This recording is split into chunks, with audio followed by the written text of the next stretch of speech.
Hello, everyone, and welcome to the Trade Ideas Live Trading Room Recap for Friday, September the 30th, the last day of the month, last day of the quarter. Um, my name is Barry Anderson. I'm the moderator of our trading room. This is the address to get into the room, and it is a free room. I share my screen all day long, and I'm also live on the mic between 9 a.m. and 4 p.m. Eastern Daylight Time. And if you'd like to take out a subscription to Trade Ideas, this is just type this in and click on it. You'll see a promo code, and Trade Ideas would cost you about $4.20 a day, I think, on an annual basis, a little less than a Starbucks a day.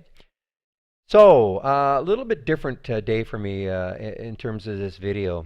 Today was a day in which I did a couple of things that I don't normally do, and just want to explain it. I mean, I had a lot of trades. I'm okay, but I just didn't do things that I normally do. Take a look at AKO. AKO was a Holly alert. It was right here on this candle and at 509, all right? And I got into the trade. It pulled back just a little bit, and I got into the trade at 506, right here at 506. It immediately popped up to 522, and I would say that 99 times out of 100, I always take some profit. And in this particular case, I don't really know why I didn't. I can't. I may have been slightly distracted. I may have maybe the greed factor kind of worked in. Thought maybe it would keep going. But the bottom line is that I didn't take profit here. And then I was in no man's land as it went down below 4. I said, okay, if it gets over 5, I might have a chance to regain this area up here. It just didn't do that, and so I ended up taking a loss on this one for really no reason at 489. I mean, that's just not like me, from 506 down to 489, because then it really started to drop, and I had to scramble to get out. So on that one, that is just that really kind of upset me because I just don't do that. If you've followed me in the room a lot, you'll know, especially on the candle. If I get in on a candle like this and it immediately moves, and you're looking at a 5 minute, or sorry, a 15 minute, but I mean it did it on the 5 too. I mean, there it is, and I just didn't take the profit. So that was that one. Also, even on another one, not quite as dramatic, but DDD.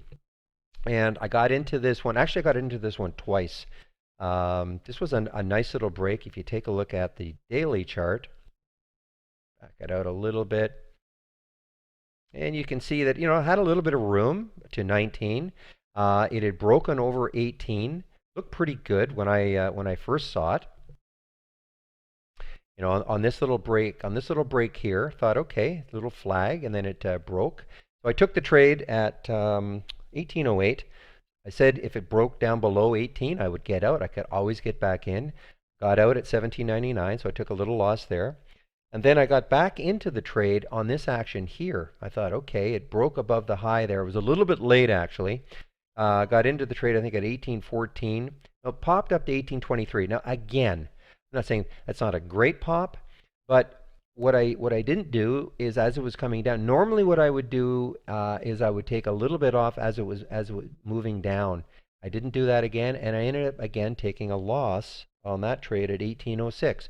So the bottom line is that I was in profitable positions on both trades, and I didn't take any profit, and both of them turned out to be losses. So that's just something I don't generally do. I can't remember the last time I've done that.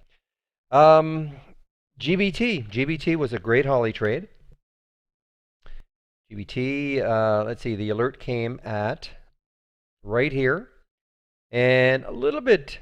Actually, when you look on the 15-minute chart, it looks a lot better. But I got into the trade at 22.65. So here's the alert at 22.48. I got into the trade at 22.65. Hit a high at 23.25.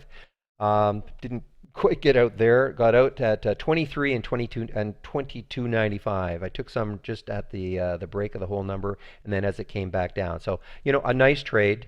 This time I definitely took some profit. Didn't allow everything that all this to wither away on me. Let's see what else was of interest. Oh, this one actually was pretty interesting. XLNX. Unfortunately, I did not get into that pop. This was early on in the most upward momentum moves that came at 1956, right here on this candle. And I got into the trade. It's a semi, and the semis, of course, have been really hot the last yesterday afternoon, with the potential of the Qualcomm deal on that. Can't remember, NXPI or something like that. So the semis were really hot, and so this is a semi. Took the trade at, what was the price? 54.27. 54.27 right there. Put a mark here. Took the trade here. And had a little bit of froth here, but got out some at, let's see, 54.46 and 54.82 is when I got out of it all. But look at that spike here. So the rumor is, the rumor was floated around. Again, this is another semi, that this company is maybe going to be taken out at $65. So that's what caused this to spike. Unfortunately, I missed it. I did not. I was staring at it, but it happened so quickly that I probably could have got out some here, but I didn't. But anyway, it turned out to be a pretty good trade. Basically, capitalizing on the fact that it was in the right sector. The semis are just so hot right now because of that potential deal. And CTSH, that turned out to be a pretty nice trade. This is one that I was, we watched in the pre-market because it just devastated in the pre-market. Now, I didn't take part in the short. Some people did, but a lot of people alerted Jane, Real, Mick, a bunch of people in the room alerted to the bounce potential of this. So I got into this trade at let's see, 47.44. Some of them got in, I think, on the break of 46, but I got in right here at 47.44 and wrote it. Took out some at 47.79 and the balance at 48.30. Now I noticed it has popped up again, but that was a great bounce trade. Very very happy with that one, of course. Now here's one to maybe keep an eye on, this PTCT. It's pulled back a bit from the highs, quite a bit, but I'm actually thinking of potentially swinging this if we can get back over 14 and stabilize somewhat. And here's why. Just take a look at the daily chart. This is something that I had an alert on right here. And I actually, somebody in the room may have alerted a little bit earlier than I did. But I got the alert at about 12:20 on the break. Actually, 12:23 on the break of this high right there. Because if I back this out even more, you're going to see, look at the void, the potential void here. So we're sitting up in this area here, okay? So yeah, there's a spike up here, but then look at this void. So that's why I had the alert. Now, I did not get into the trade then. I was kind of hoping, back this out, I was kind of hoping that it would base a little bit, and then maybe I could take the trade, but it just kept going up and up and up, and I didn't feel like chasing it. However, if it does close over 14 and sort of stabilizes, I may take a little bit for a swing trade on this, and it is a bio. Very risky and all, but that void is just absolutely huge. So I might do something on that one. And that is about it. Yeah, that's about it. There are a couple other trades. AUPH, a lot of people in the room traded this one. This was just a great trade. Get back to the 15-minute chart on this one. This is one that we saw in the pre-market. Now, interestingly enough, this was a phase 2B study, or stage 2B study. Results came out, and they were obviously good. What we've noticed we see a lot of these in the pre-market, either stage 1, stage 2, and they basically fizzle. In the last several months, unless it's a stage 3, they just tend to fizzle. This is one that didn't. It popped up immediately. It was a Holly alert also. It came on the Alpha Predator at 301. It got all the way up to 372. I didn't get in then. I got in at 345 and out at 355 and 360 something.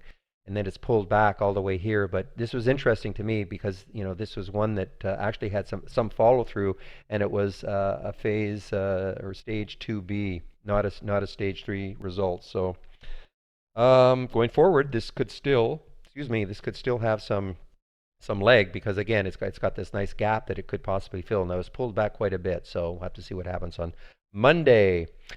And let's see. I think that's about it. I want to get back into the room, maybe get back to some trading.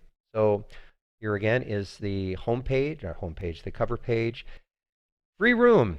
I know, hard to believe. You don't have to give a credit card. There's no strings attached on this. This is a free room. Share my screen. This is the link to use. I share my screen all day long, live on the mic, 9 a.m. to 4 p.m. Eastern Daylight Time.